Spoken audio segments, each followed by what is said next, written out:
Hello, Ryan here, aka Mac, and welcome. We have the Squadron 42 monthly report to get through, so let us check it out. As always, a huge thank you to all of my patrons and channel members.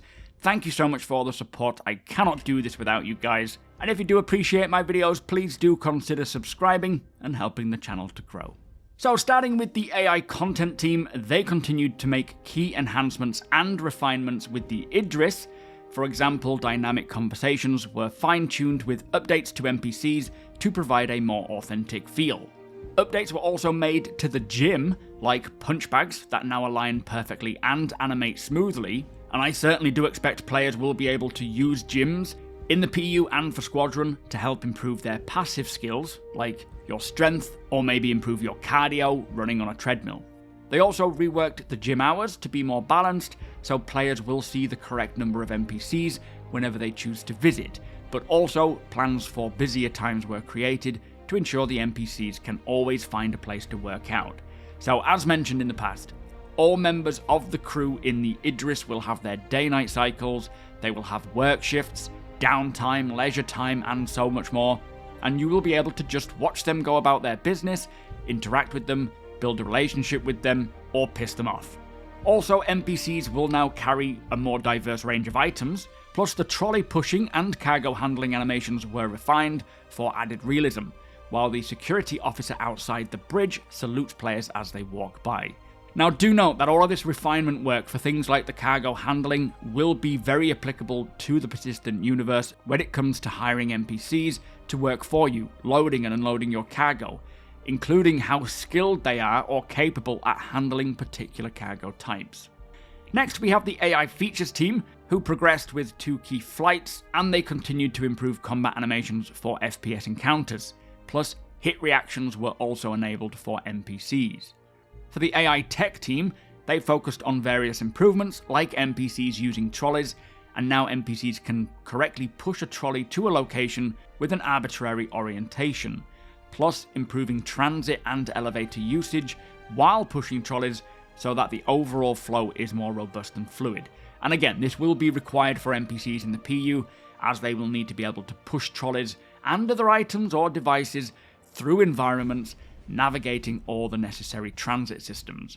Spaceship behaviours were also iterated on to deliver better ship versus turret combat, with fighters now correctly targeting standalone turrets and perform appropriate combat behaviours. Now this is all going to be very important to help balance out the work going on for master modes, with how turrets and fighters battle it out, albeit Squadron is a single player PvE campaign, so maybe I'm reading into it a little too much here. Now for the weapon art team, they improved the wear maps across all FPS weapons, plus redesigned the iron sights alongside the screen sizes for dedicated tools and the multi-tool. This stuff, as we saw in Inside Star Citizen, is all coming in Alpha 3.23, with the weapons taking up much less screen real estate and just making the iron sights more user-friendly and clearer. The Bayring P4 AR rifle was reworked, and many various improvements were made to the fire extinguisher as well. We actually got to see the reworked P4 on Inside Star Citizen now. It is looking fantastic. It has always bothered me how the P4 does not fit with the rest of the Bayring lineup, as that weapon was developed way before the Bayring style guide ever existed. So I'm really looking forward to seeing it now modernized, fitting to the brand, and using it in-game. Now for the gameplay story team, they updated a number of scenes in Chapter 16 with the newly standardized helmet setup, with the team saying it felt great to get these scenes finished off and to see the helmet animating nicely as the character puts it on. Now I am really hoping that for 3.23, that is the patch we get physical helmets, being able to put them on, take them off, inspect them, place them down in the environment and actually be a helmet, not a box. That would be wonderful. And as they have just done a whole batch update for multiple helmets, I think that might be possible for 3.23. The team also received new facial animations and mastered audio, allowing them to complete several existing scenes. So moving on to the level design team, they continue to work on their focus chapters, the majority of which are Idris interstitials, and this involved making sure the chapter can play out from start to finish, and all narrative and scene content is present and correct. For example, ensuring the medical flow is working, objectives and markers are in place, emails are set up, ship chat room content is present, mission brief text is updated, and the landing and takeoff sequences are correct. So not much then. Now, for the narrative team, they continue to close out Squadron 42's remaining text needs. They also continue to work with the gameplay and design teams to polish the Galactopedia experience, solidifying the approach for when and how articles unlock.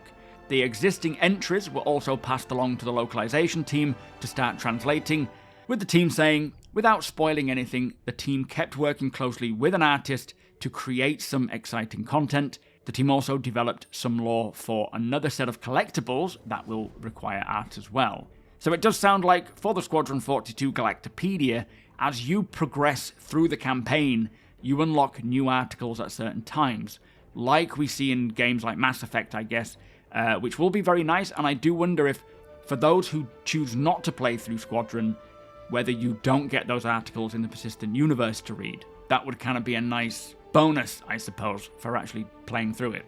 And would kind of make sense that if you didn't experience that, you wouldn't have learnt what you learned from going through it. Now, for the tech animation team, they refined head assets and cleaned up tech debt around their implementation. Always great to hear about tech debt being cleaned up. This comes as a precursor to polishing head assets and refining eye alignment in the editor to ensure characters look as good as possible. And alongside this, a large contingent of the department are working on asset setups for lockers, which will allow players and NPCs to change their apparel to something more appropriate to their current priorities.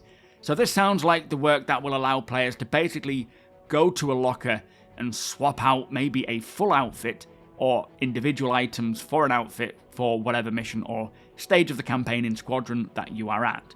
And for the PU, allowing us to swap out outfits using the lockers in our ships or in our hubs, which is the direction they are going, moving away from the local inventory and into the physical inventory. Also, it sounds with them saying a large contingent of the department, I wonder if that's going to impact the PU in getting lockers in all areas of the persistent universe set up. Maybe it's a push for 323, or it could come later on. Now, for the UI team, they worked closely with the environment and cinematics teams, creating several pieces of movie-style UI that appear during cutscenes. This, I suspect, will be 100% only applicable to Squadron. They also created screens around the game levels to help with storytelling and atmosphere, plus design work was done to help improve EVA and AR markers as well.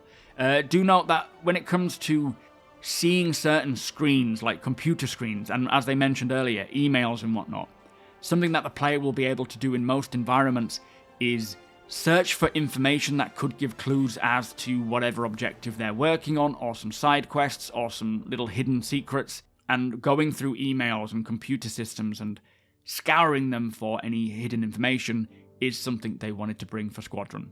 Now finally we have the VFX team, who helped to polish and optimize an effects-intensive in-game scenario, and as part of this, the artists began looking at areas where they can create bespoke explosion texture sequences to create a more cinematic, high-fidelity experience for the player. So there you go, that was the Squadron 42 report.